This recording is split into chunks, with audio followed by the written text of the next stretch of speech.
Hello, my dear students. Welcome to Dr. Jayant's IIT and Medical Academy online lectures. तर students आज आपण chemistry ह्या सब्जेक्टशी related lecture घेणार आहोत. तर बघा, केमिस्ट्रीची जी मिस्ट्री आहे ती आज आपल्याला बघायची आहे. 10वीपर्यंत तुम्ही बरेचसे चॅप्टर स्टडी केलेले असाल सायन्स या सब्जेक्टमध्ये जे केमिस्ट्रीशी रिलेटेड आहेत. तर हा जो आपला सब्जेक्ट आहे केमिस्ट्री हा खूप इंटरेस्टिंग आणि क्युरियोसिटी वाढवणारा सब्जेक्ट आहे. ह्याच्यामधल्या ज्या कन्सेप्ट आहेत अगदी डे टू डे लाईफमध्ये आपण खूप साऱ्या एक्झाम्पल्सशी रिलेटेड हा सब्जेक्ट आहे असं बघू शकतो.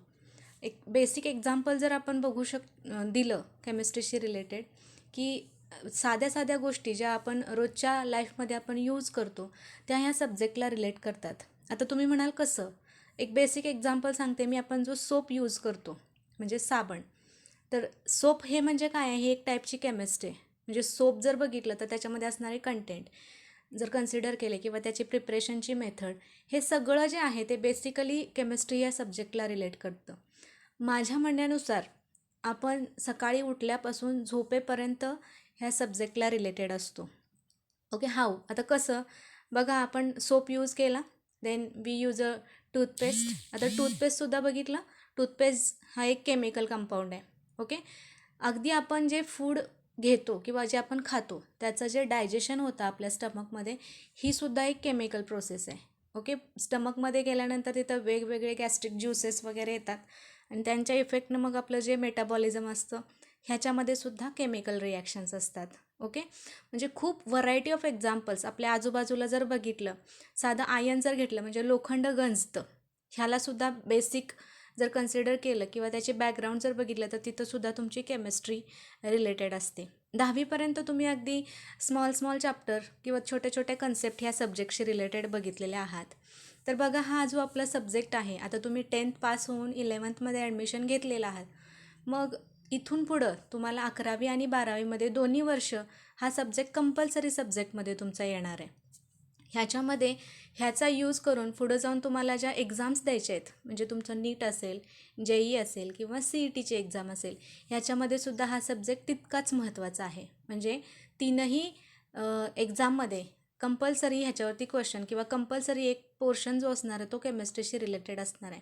मग JEEची एक्झाम म्हणजे एक्झॅक्टली काय, नीटमध्ये कसं असेल किंवा CETमध्ये कसं असेल, ह्याचं थोडंसं शॉर्टमध्ये मी तुम्हाला एक्सप्लेन करते. बघा, JEEची एक्झाम जी आहे, ज्याला जॉईंट एंट्रन्स एक्झाम असं म्हटलं जातं. ओके, ह्या एक्झाममध्ये तुम्हाला मॅथ्स सब्जेक्ट कंपल्सरी लागतो. म्हणजे तुमचा ग्रुप असायला लागेल PCM म्हणजे फिजिक्स, केमिस्ट्री आणि मॅथ्स हे सब्जेक्ट असणारे स्टुडंट तुम्ही JEE फेस करू शकता. आणि JEEच्या थ्रू तुम्ही मग इंजिनिअरिंग हे जे फील्ड आहे त्याच्यामध्ये तुम्हाला ॲडमिशन्स आहेत. आता ही टोटल 360 मार्क्सची एक्झाम असते. त्याच्यामध्ये तुमचे 25 क्वेश्चन असे ठरलेले आहेत. म्हणजे फिजिक्स 25 मार्कचे 25 क्वेश्चन फिजिक्सचे, 25 तुमचे केमिस्ट्रीशी रिलेटेड आणि रिमेनिंग जे असणार आहे ते मॅथ्सवरती असणार आहे. त्याच पद्धतीनं मग नीटची एक्झाम, नीट जर कन्सिडर केलं तर नीट टोटल 720 मार्काची एक्झाम असणार तुमची. ओके, आणि 720 पैकी मग 45 क्वेश्चन हे फिजिक्सला असतील, 45 क्वेश्चन हे केमिस्ट्रीचे असणार आहेत आणि रिमेनिंग राहिलेले जे 90 क्वेश्चन आहेत ते तुमचे बायोलॉजीशी रिलेटेड.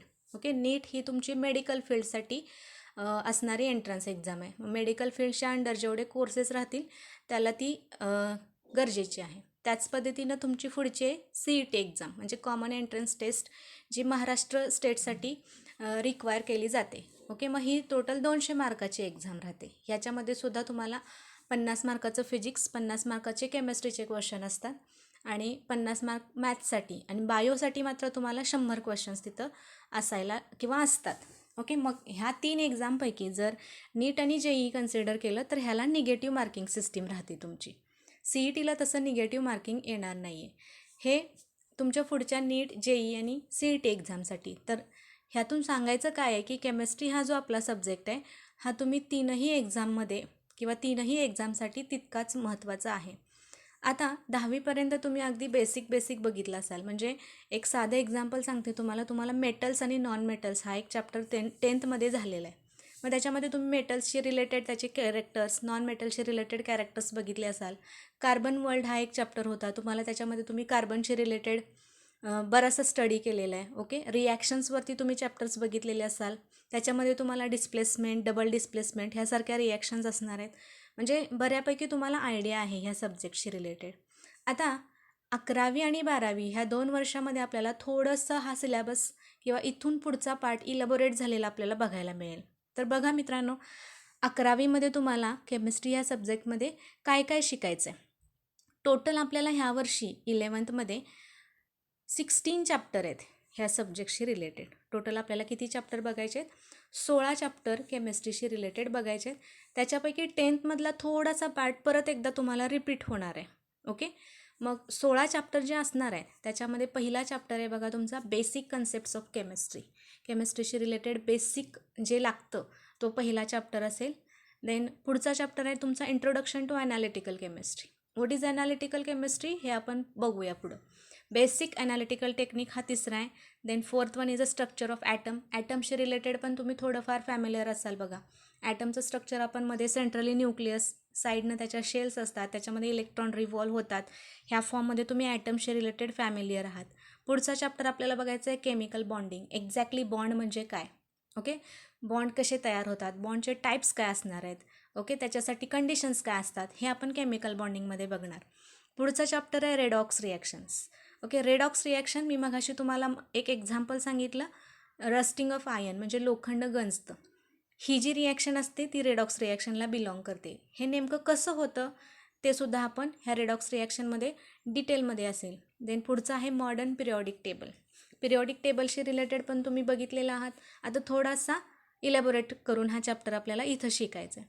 नंतर पिरियॉडिक टेबललाच धरून पुढचे 2 चॅप्टर आहेत बघा, group first and second. Then group 13, 14 and 15 म्हणजे पिरियॉडिक टेबलमध्ये असणारे जे तुमचे 4 ब्लॉक्स आहेत एस, पी, डी आणि एफ, त्याच्यामधला यस ब्लॉक आणि पी ब्लॉक ह्याचा थोडा पार्ट आपल्याला स्टडी करायचा आहे. Then next one is a states of matter.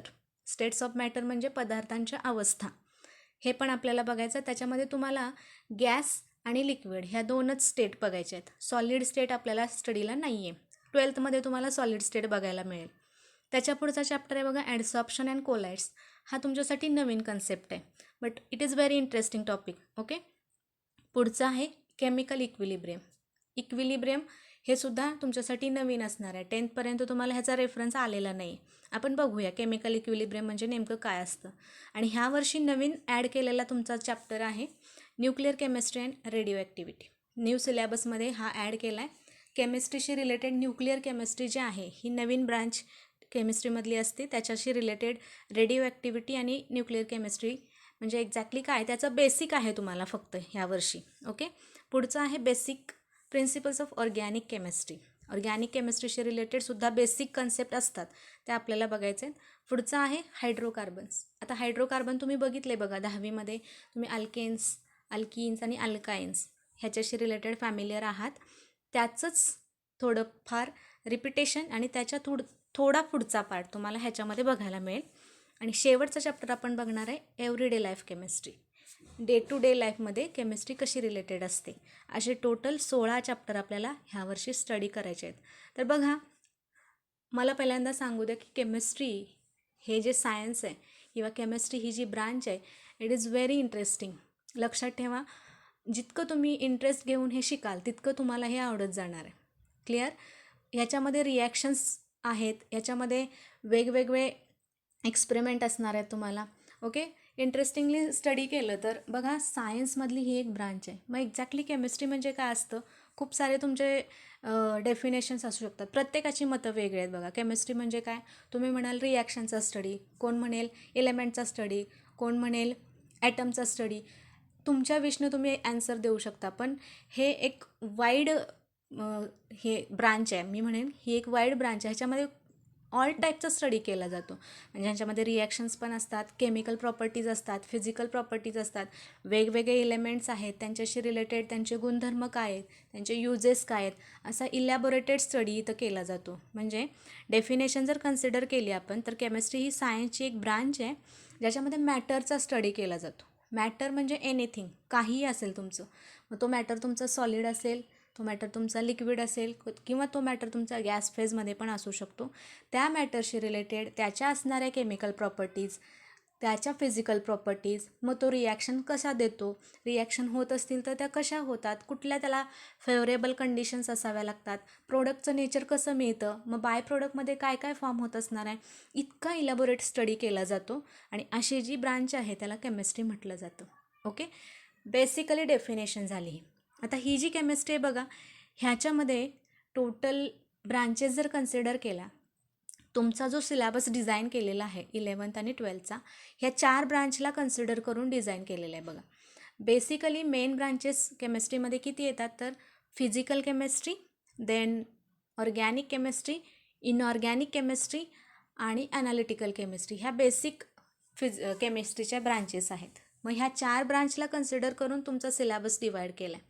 Organic केमिस्ट्रीमध्ये काय स्टडी केलं जातं बघा मुलांनो, जिथं फक्त कार्बन आणि कार्बनचे वेगवेगळे कंपाऊंड, म्हणजे ह्याला शॉर्टमध्ये आपण कार्बन केमिस्ट्री म्हणू शकतो. तुम्हाला चॅप्टर आहे बघा हायड्रोकार्बन्स, ह्याच्यामध्ये चॅप्टर दिसतोय हायड्रोकार्बन्स, हे ऑर्गॅनिक केमिस्ट्रीशी रिलेटेड आहे. इथं टोटली कार्बन आणि कार्बनचे कंपाऊंड वेगवेगळ्या रिॲक्शन्स तुम्हाला स्टडी केल्या जातात, याला ऑर्गॅनिक केमिस्ट्री म्हटलं जातं. तशीच केमिस्ट्रीची दुसरी ब्रांच येते इनऑर्गॅनिक केमिस्ट्री.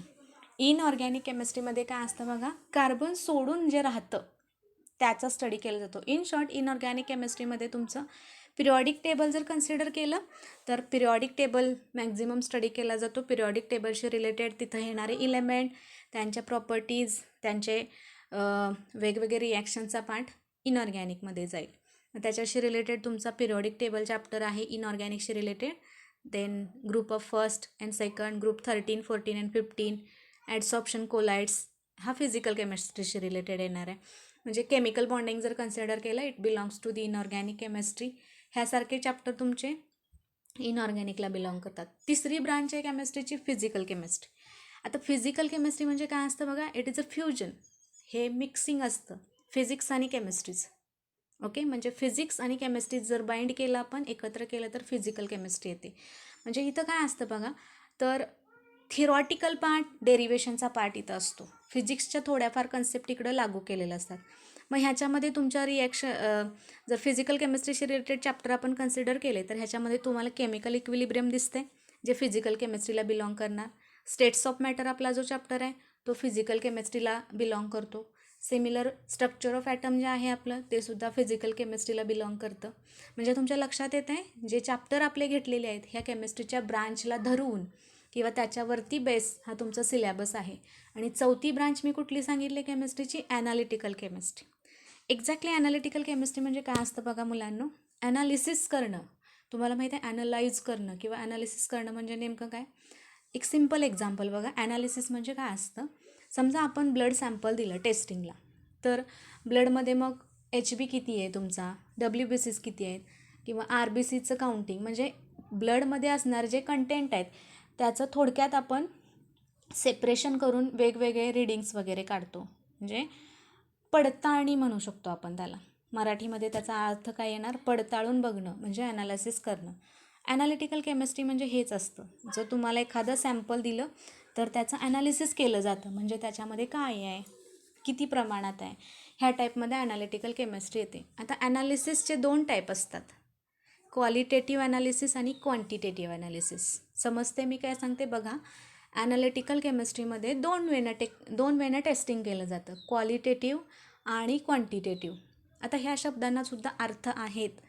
क्वालिटी आणि क्वांटिटी काढणं म्हणजे कसं, एक बेसिक एक्झाम्पल बघा. समजा मी तुम्हाला शुगर आणि सॉल्ट असं मिक्स करून दिले. ओके, मग तुमच्यासमोर मिक्सचर दिसते ना, आपण क्वालिटी सांगणं म्हणजे काय बघा, व्हॉट इज प्रेझेंट, आणि क्वांटिटी सांगणं म्हणजे हाऊ मच प्रेझेंट. ओके, मग सॅम्पल तुम्हाला दिसतंय कशाचं, शुगर आणि सॉल्टचं सॅम्पल आहे. म्हणजे काय आहे हे सांगणं म्हणजे त्या सॅम्पलची क्वालिटी सांगणं. आणि त्या सॅम्पलमध्ये शुगर किती प्रमाणात आहे आणि सॉल्ट किती प्रमाणात आहे हे एक्झॅक्टली कॅल्क्युलेट करून काढणं म्हणजे त्या सॅम्पलची क्वांटिटी सांगणं किंवा क्वांटिटेटिव्ह ॲनालिसिस करणं. समजतं तुम्हाला. म्हणजे ॲनालिटिकल केमिस्ट्री म्हणजे काय, it is a qualitative and quantitative analysis. म्हणजे व्हॉट इज प्रेझेंट आणि हाऊ मच प्रेझेंट. मग ह्या ॲनालिटिकल केमिस्ट्रीला कन्सिडर करून तुम्हाला ह्याचे 2 चॅप्टर दिलेले आहेत बघा, इंट्रोडक्शन टू ॲनालिटिकल केमिस्ट्री आणि बेसिक ॲनालिटिकल टेक्निक्स. त्याच पद्धतीनं अजून एक चॅप्टर आहे तुमचा basic principles of organic chemistry. हा खूप महत्त्वाचा चॅप्टर आहे मुलांनो, लक्षात ठेवा. नीट आणि JEEच्या व्ह्यूनं ऑर्गॅनिक केमिस्ट्रीमध्ये येणारे बेसिक प्रिन्सिपल्स काय आहेत. ओके, ऑर्गॅनिक केमिस्ट्रीमधली वेगळी ब्रांच आहे, त्याच्यामध्ये सुद्धा बेसिक कन्सेप्ट येतात, त्यासुद्धा बघायचे आहेत आपल्याला. Regarding to this chapter basic principles of organic chemistry, ह्याच्यामध्ये तुम्हाला ऑर्गॅनिक सॅम्पलचं कॅरेक्टर्स बघायचे, वेगवेगळे एक्सपेरिमेंटल व्ह्यूज असणार आहेत, ह्याच्यामध्ये थोडाफार कॅल्क्युलेशनचा पार्टसुद्धा येणार आहे, म्हणजे जे क्वालिटेटिव्ह आणि क्वांटिटेटिव्ह मी सांगितलं होतं त्या पद्धतीनं. तसंच एव्हरीडे लाईफ केमिस्ट्री जी आहे ह्याच्यामध्ये मग मी मगाशी तुम्हाला सांगितलं, आता हा जो आपला चॅप्टर असणार आहे एव्हरीडे लाईफ केमिस्ट्री, फार्मसीची तोंड ओळख म्हणेन मी. ओके, फार्मसी ही ब्रांच तुम्ही वेल नोन आहे सगळ्यांना. फार्मसीचं इंट्रोडक्शन जे आहे ते आपण एव्हरीडे लाईफ केमिस्ट्रीमध्ये बघणार आहे. म्हणजे मी मगाशी सांगितलं किंवा डे टू डे लाईफमध्ये बघा, आपल्याला जर एखादा आजार झाला किंवा सपोज आपण इन केस आजारी पडलो तर आपण वेगवेगळे टॅबलेट्स किंवा मेडिसिन्स घेत असतो. मग प्रत्येक मेडिसिनचा टाईप वेगळा आहे ना, मग ते जे टाईप आहेत ते आपल्याला एव्हरीडे लाईफ केमिस्ट्रीमध्ये बघायचे आहेत. म्हणजे फॉर एक्झाम्पल, तुम्हाला जर ताप आला तर त्याचे मेडिसिन्स वेगळे असतात. सपोज पोटात दुखत असेल तर त्याचे मेडिसिन्स वेगळे असतात. ओके, म्हणजे प्रत्येक आपली जी बॉडी आहे त्याच्यामध्ये वेगवेगळ्या सिस्टीम आहेत आणि त्या प्रत्येक सिस्टीमसाठी ठरलेले ड्रग्ज किंवा मेडिसिनसुद्धा वेगळे आहेत. मग त्याचं क्लासिफिकेशन कसं होणार, कुठला डिसीज झाल्यानंतर कुठला ड्रग घ्यायचं, हे जे आहे हे डिटेलमध्ये तुम्हाला एव्हरीडे लाईफ केमिस्ट्रीमध्ये कळेल. त्याच पद्धतीनं ह्याच्यामध्ये अँटीऑक्सिडंट किंवा अँटीसेप्टिक, डिसइन्फेक्टंट म्हणजे एक्झॅक्टली काय असतं, म्हणजे आपण जे डेटॉल वगैरे यूज करतो, सॅव्हलॉन यूज करतो, फ्लोअर क्लीनर यूज करतो, ह्यांचीसुद्धा एक ब्रांच आहे. त्या ब्रांचमध्ये त्यांना का घातलं आहे हे डिटेलमध्ये हे एव्हरीडे लाईफ केमिस्ट्रीमध्ये आपल्याला बघायला मिळेल. देन ॲडसॉर्प्शन अँड कोलाइड्स हा जो आपला चॅप्टर असणार आहे बघा, ह्याच्यामध्ये आपल्याला वेगवेगळे सॉल्युशन्स जे आहेत त्यांचे टाईप्स बघायचे आहेत. 2-3 इफेक्ट आहेत ते आपल्याला स्टडी करायचे आहेत. कळते तुम्हाला, म्हणजे हा जो तुमचा सगळा सिलेबस आहे ह्या वर्षीचा, हा 4 केमिस्ट्रीच्या ब्रांचेसला कन्सिडर करून ह्याला डिझाईन केलेला आहे. खूप इंटरेस्टिंग आहे. न्यूक्लिअर केमिस्ट्रीमध्ये आपल्याला न्यूक्लिअर रिॲक्शनचं इंट्रोडक्शन बघायचे आहे. बॉम्ब वगैरे तुम्ही ऐकलं असेल, त्याच्यामध्ये कुठल्या टाईपच्या रिॲक्शन होतात, फिशन म्हणजे काय, फ्युजन म्हणजे काय, एक्झॅक्टली हे कसं होतं, हेवी न्यूक्लियस कसे असतात, रेडिओ ॲक्टिव्हिटी म्हणजे तुम्ही बघितलं असेल बघा रुदरफोर्डचा एक्सपेरिमेंट, तो तुम्हाला ह्याच्यामध्ये एक्झॅक्टली त्याच्याशी रिलेटेड अल्फा, बीटा, गामा हे रेज ऐकून असाल तुम्ही, त्याचा डिके कसा होतो. ओके, हे न्यूक्लिअर केमिस्ट्रीमध्ये आपल्याला बघायचं आहे. पिरियॉडिक टेबलमध्ये आपल्याला काय बघायचं आहे बघा, पिरियॉडिक टेबलची बेसिक आयडिया तुम्हाला असेल. एक्झॅक्टली पिरियॉडिक टेबलचं स्ट्रक्चर कसं डिझाईन केलं, त्याच्यासाठी कुणी वर्क केलं, ह्याची हिस्ट्री असेल तुम्हाला. पिरियॉडिक टेबलमध्ये ग्रुप कसे पाडले, ब्लॉक कसे पाडले, हे डिटेल बघायचं आहे. त्याच्या फिजिकल ट्रेंड्स आपल्याला शिकायचे आहेत. आणि ग्रुप नंबर फर्स्ट आणि ग्रुप नंबर 13, 14, 15 म्हणजे S ब्लॉक आणि हा जो P ब्लॉक असणार आहे ह्याच्याशी रिलेटेड, त्या ग्रुपशी रिलेटेड आपल्याला स्टडी करायचं आहे. तर एकंदरीत हे ह्या वर्षभराचं तुमचं सिलॅबसशी रिलेटेड हे तुमचं नियोजन राहणार आहे. इथंपर्यंतचा पार्ट सगळ्यांना कळाला असेल अशी अपेक्षा आहे. आज मी फक्त तुमचं ह्या केमिस्ट्रीशी रिलेटेड इंट्रोडक्शन घेतलेलं आहे. नेक्स्ट लेक्चरला आपण एक्झॅक्टली पहिला जो चॅप्टर असणार आहे आपला बेसिक कन्सेप्ट्स ऑफ केमिस्ट्री हा स्टार्ट करायचा आहे. थँक्यू.